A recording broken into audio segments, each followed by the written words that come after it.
Di awal film kita akan diperlihatkan dengan seorang ayah yang tergesa-gesa membangunkan anaknya. Dia juga meminta agar anaknya bersembunyi dan tidak menunjukkan dirinya apapun yang terjadi.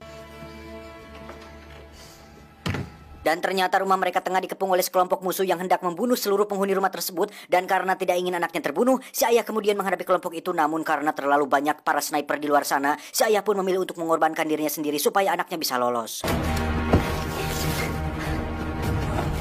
Kid's gone. Setelah anaknya lolos, akhirnya dia pun terbunuh di tangan kelompok tersebut. Rumahnya pun dibakar sehingga tidak ada yang tersisa darinya. Dan inilah Snake Eyes G.I. Joe Origin. Singkat cerita, beberapa tahun kemudian anak tersebut kini berubah menjadi seorang petarung bebas yang dikenal dengan nama Snake Eyes. Tidak menginginkan harta, tahta, dan wanita, tapi mempunyai satu tujuan hidup, yaitu menjadi sebuah ambisi untuk membunuh pembunuh ayahnya.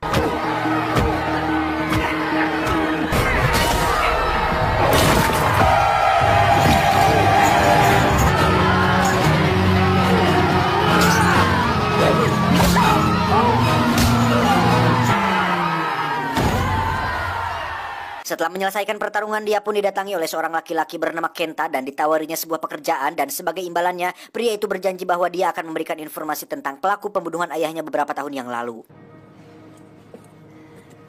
Setelah mendengar hal tersebut, akhirnya mau tidak mau Snake Eyes harus menerima ajakan Kenta demi mendapatkan informasi yang selama ini ia cari. Dan setelah mencapai kesepakatan, Kenta kemudian meminta agar Snake Eyes menemuinya di sebuah dermaga. 4 minggu kemudian, Snake pun datang ke sebuah dermaga dan langsung memulai pekerjaannya sebagai penyelundup senjata ilegal yang disembunyikan dalam perut ikan, yang kemudian senjata tersebut akan dikirim ke berbagai negara bagian termasuk negara kelahiran Kenta sendiri, yaitu Jepang. Namun ketika sedang bekerja, tiba-tiba Snake Eyes didatangi oleh seorang lelaki bernama Tommy yang memintanya untuk ikut serta dalam acara briefing bulanan. Dan sesampainya di lokasi, bos mereka langsung berpidato dan memberikan ceramah kepada seluruh pekerja tentang sebuah kepercayaan yang ternyata para pekerja di sana merupakan kelompok gangster terkuat Jepang yang bernama Yakuza. There is no Yakuza. Namun tiba-tiba setelah mengucapkan kata Yakuza, si bos langsung membekuk Tommy dan hampir membunuhnya. Lalu tidak berselang lama, datanglah bos mereka yang sebenarnya, yakni Kenta Kitamura. I wouldn't have pictured you in a place like this.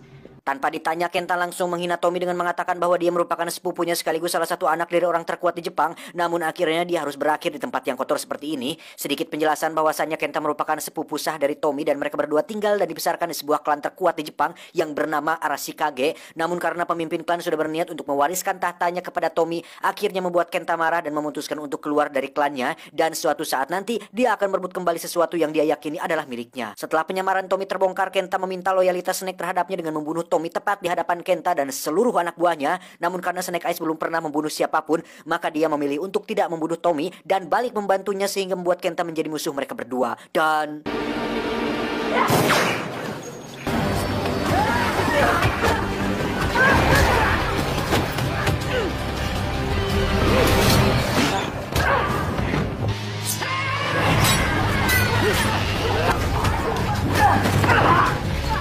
Now can we go? keduanya pun bekerja sama untuk melawan para Yakuza, dan setelah berhasil mengalahkan semuanya, Snake Eyes selalu mengajak Tommy untuk kabur menggunakan sebuah kapal. Namun karena dendamnya yang sangat membara kepada Kenta, Tommy pun menolak dan memilih untuk melanjutkan pertarungannya dengan Kenta. Dan pertarungan kembali pecah ketika Snake Eyes kembali membantu Tommy untuk melawan sisa-sisa dari anak buah si Kenta.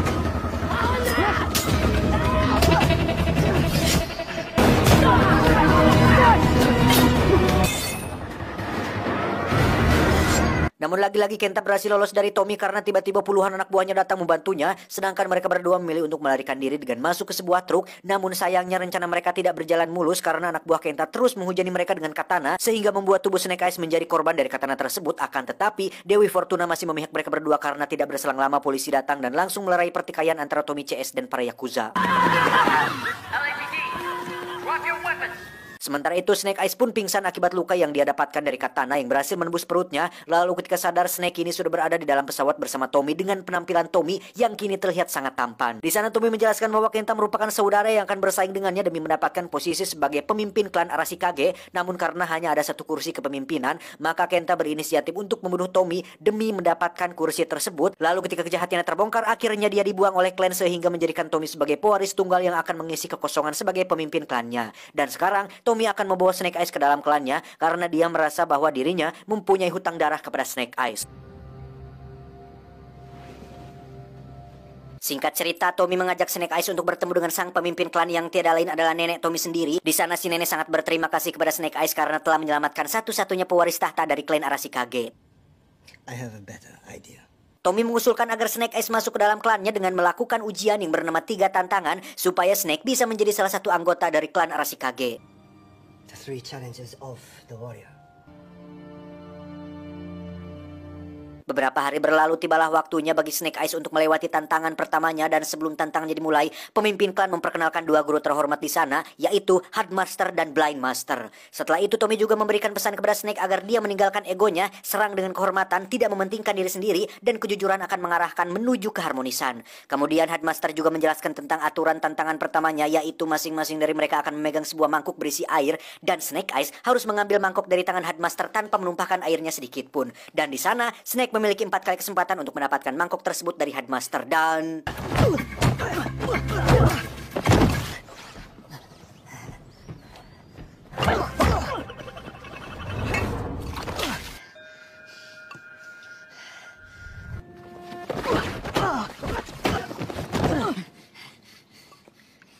That's 3. Setelah 3 kali mencoba dan terus gagal, Snake Eyes kemudian teringat dengan pesan Tommy agar menghilangkan egonya. Lalu Snake Eyes pun mencoba untuk meminta mangkoknya secara baik-baik kepada Headmaster. Dan dengan senang hati, Headmaster pun memberikan mangkoknya kepada Snake Eyes yang menandakan bahwa ujiannya dinyatakan lulus. Malam harinya, para petinggi klan mengadakan pesta sederhana untuk menyambut Tommy sebagai calon pewaris klan Arashikage. Mereka meyakini bahwa Tommy merupakan generasi terakhir dari klan tersebut, sehingga sejak kecil dia sudah dipersiapkan untuk menjadi seorang pemimpin. Tommy juga berkata bahwa ketika nanti dia menjadi ketua klan, dia ingin Snake Eyes menjadi orang kepercayaannya. Fight side by side. As brothers.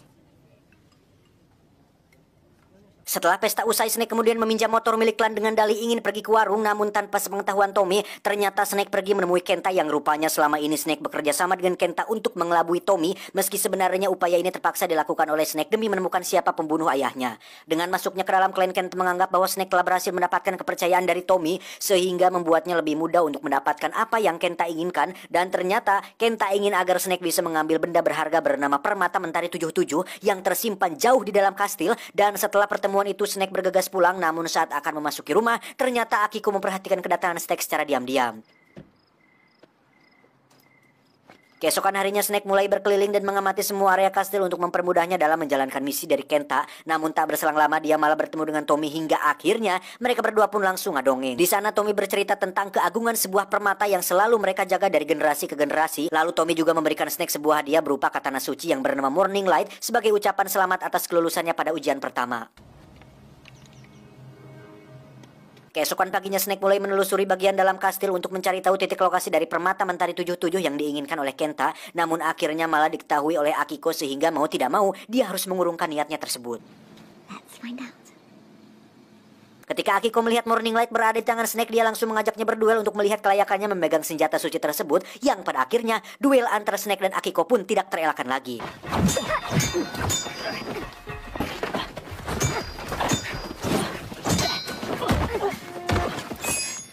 Akan tetapi pertarungan mereka harus terhenti karena Akiko mendapat info dari Tommy bahwa Kenta sudah menyelundupkan senjata ilegalnya sampai ke Jepang, sehingga mereka bertiga pun memutuskan untuk menyerang kelompok Kenta sekaligus menyita seluruh senjata bawaannya. I'll come with you. Singkat cerita, malam harinya mereka sampai di markas senjata milik Kenta. Di bawah guyuran hujan, Tommy CS berhasil menghabisi satu persatu anak buah Kenta hingga menyisakan Kenta sendiri yang akan dilawan oleh Tommy dan Sekijiro.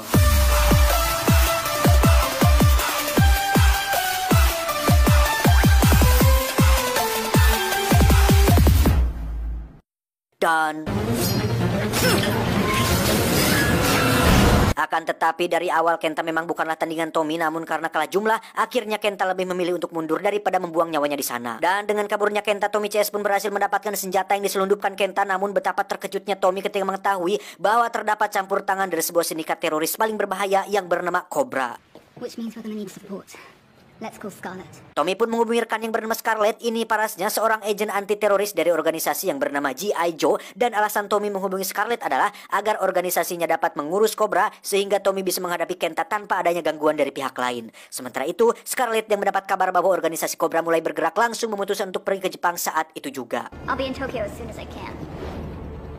Setelah semua selesai, malam itu Snake kembali menemui Kenta untuk menanyakan maksud dan tujuan Kenta yang sebenarnya. Akan tetapi Akiko yang masih curiga terhadap Snake Eyes pun mencoba mengikutinya dari kejauhan, meski pada akhirnya Snake bisa meloloskan diri dari Akiko dan langsung pergi ke dalam markas Kenta. Di markas, Snake bertemu dengan Kenta dan seorang gadis yang bernama Baroness, dan Baroness ini merupakan salah satu agen Cobra yang bisa dikatakan sangat profesional. Di sana Snake mulai berpikir untuk mundur dari kesepakatannya karena Kenta sudah melangkah terlalu jauh dari perkiraannya. Namun Baroness langsung mengancam Snake dengan orang yang telah membunuh ayahnya. Dia memberikan waktu 3 hari kepada Snake untuk mendapatkan apa yang mereka berdua inginkan. Namun jika Snake berkhianat, maka dia akan kehilangan kesempatan tersebut untuk bertemu dengan pembunuh sang ayah. Singkat cerita, tibalah waktunya bagi Snake untuk memulai tantangannya yang kedua, dan kali ini merupakan giliran Blind Master untuk memberikan ujian kepadanya. Di sebuah tempat yang sunyi, Blind Master memberikan sebuah cahaya kepada Snake dan memintanya untuk mengikutinya. Dengan arahan dari Blind Master, Snake pun mulai mengikuti cahaya tersebut dan ternyata cahaya itu membawa Snake ke masa lalu tepat di mana ayahnya terbunuh. Namun tiba-tiba si ayah mendatangi dan mengatakan bahwa Snake harus melepaskan semua beban yang mengikatnya karena sejatinya kematian sang ayah bukanlah kesalahan Snake karena prioritas ayahnya merupakan keselamatan Snake itu sendiri.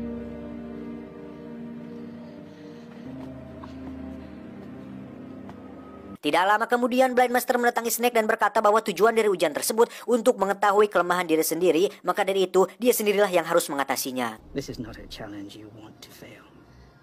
Setelah ujian selesai, Snake kemudian mencoba mengetes sistem keamanan di sana dengan menyusup ke dalam ruang senjata. Akiko yang mengetahui bahwa itu merupakan ulah Snake pun langsung mendatangi kamarnya, namun tanpa diduga ternyata Snake sedang berada di sana sehingga membuat Akiko kehilangan bukti bahwa Snake lah pelakunya. They were looking for a reason not to trust me from the start. Akan tetapi Akiko yang sudah terlanjur curiga langsung mengutarakan kecurigaannya kepada Snake dan memintanya untuk tidak membahayakan klan. Kemudian Snake mengatakan bahwa dirinya mempunyai masa lalu yang buruk, namun setelah dia menjadi bagian dari klan maka dia ingin memperbaiki hidupnya dan melindungi klan dengan kekuatannya, sehingga dia harus lulus dalam ujian terakhir untuk menjadi bagian dari klan. Dan setelah mendengar hal tersebut, akhirnya Akiko pun luluh dan menyarankan Snake supaya mengosongkan hatinya karena hal itu merupakan kunci untuk bisa lulus pada ujian terakhir.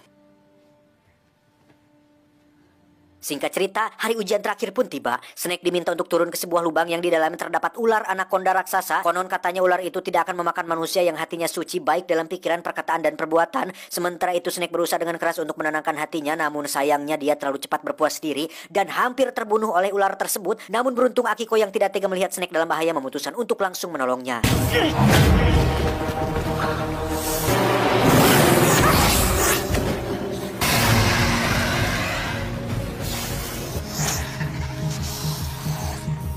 Akibatnya, pemimpin klan marah dan menginterogasi mereka karena dianggap telah merusak kesucian dari tantangan ketiga. Kemudian Snake berkata jujur kalau dia masih menyimpan dendam terhadap pembunuh ayahnya, dan itulah penyebab tidak lolosnya Snake dalam ujian tersebut. He speaks the truth. Setelah itu Snake mendatangi Tommy dan meminta maaf karena dia tidak jujur kepadanya, namun karena Snake akan membuktikan kesetiaannya kepada Tommy dengan sama-sama melukai tangan mereka menggunakan katana yang kemudian disusul dengan saling berjabat tangan. Tapi ternyata hal itu hanyalah sebuah jebakan agar Snake bisa mendapatkan darah Tommy supaya dia bisa membuka pintu kuil di mana permata mentari 77 disimpan. Dengan darah milik Tommy, Snake pun berhasil mendapatkan permata mentari dengan begitu mudah. Namun tiba-tiba Akiko datang untuk menghentikan Snake sehingga terjadi baku hantam di antara mereka berdua. Akan tetapi upayanya gagal sehingga Snake berhasil membawa permata tersebut dari sana.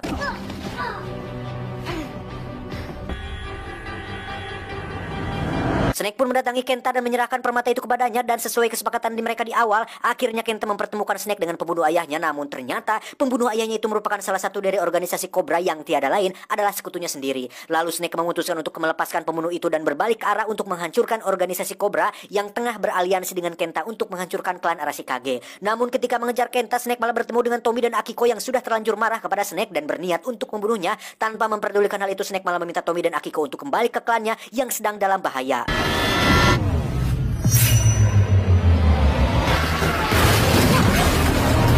Snake pun membuka jalan bagi Tommy dan Akiko agar mereka bisa pergi menuju klannya. Akan tetapi Akiko lebih memilih untuk membantu Snake dan mencoba memberitahu Tommy bahwa sekarang Snake berada di pihak mereka. Namun karena terlanjur kecewa dengan Snake Eyes, Tommy pun memutuskan untuk membunuh Snake Eyes di sana. Dan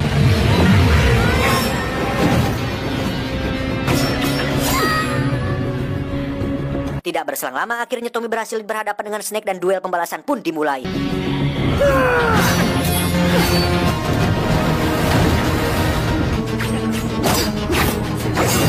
We have to stop Kenta. He has the jewel. Lalu di tengah pertarungan mereka, Snake pun mengatakan bahwa Kenta membawa permatanya untuk menghancurkan klan. Dan setelah mendengar hal tersebut, akhirnya Tommy pun luluh dan mulai membantu satu sama lain di sana.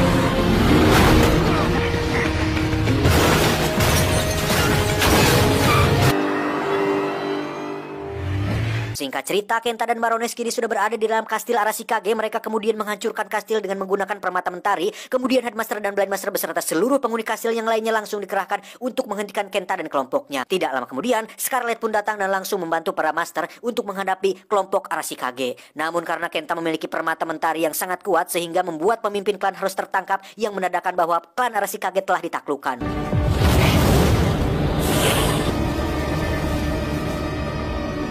Karena Baroness menganggap bahwa tugasnya telah selesai, dia pun meminta Kenta untuk menyerahkan permata matahari sesuai seperti yang telah mereka sepakati. Akan tetapi Kenta malah memutuskan untuk menguasai permata itu sendirian dan balik memusuhi Baroness. Lalu ketika Kenta hendak mengeksekusi pemimpin klan yang tidak lain adalah neneknya sendiri, tiba-tiba anak buahnya Kenta mengatakan bahwa Tommy telah datang. Dan benar saja, Tommy CS telah sampai ke dalam klan dan langsung membagi mereka bertiga menjadi dua kelompok. Snake dan Akiko akan mengamankan pemimpin klan, sedangkan Tommy akan mencari keberadaan Kenta untuk mengambil kembali permata yang dipegang olehnya. Dan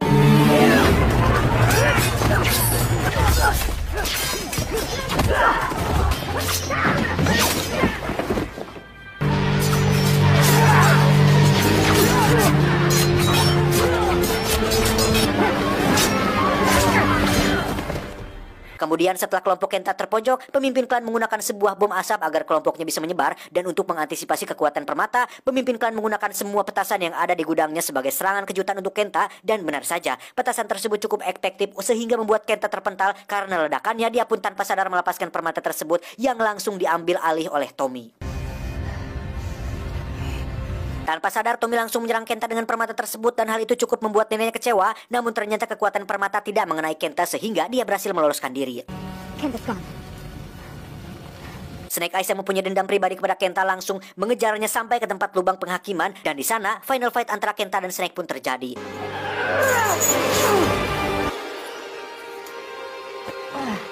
Karena Snake Eyes bukanlah lawan yang sepadan untuk Kenta, dia pun lantas membawa Kenta masuk ke dalam lubang penghakiman hingga membuatnya mati dimakan oleh sang penghakim. Sedangkan Snake berhasil mengosongkan hatinya dan dia pun berhasil selamat dari sang penghakim tersebut.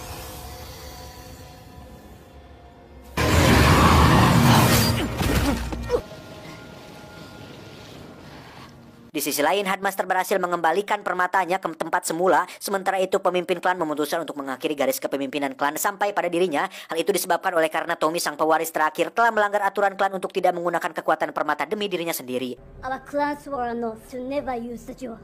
Mendengar hal tersebut, Tommy sangat marah dan memutuskan untuk pergi dari klan dan mengembara seorang diri tanpa menjadi pengikut siapapun. Dia juga berjanji akan membunuh Snake Eyes ketika mereka bertemu suatu hari nanti. Take it.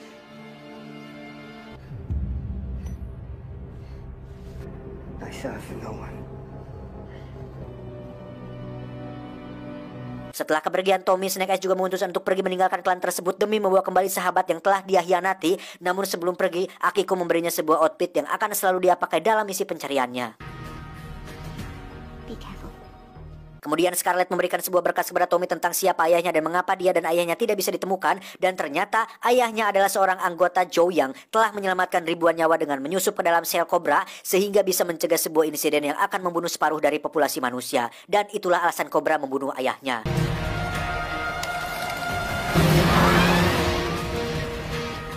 Kemudian film ditutup dengan Baroness yang mendatangi Tommy untuk mengisi kursi kekosongan dalam organisasi Cobra. Dan akhirnya Tommy menyetujui ajakan Baroness dan mengubah namanya menjadi Storm Shadow.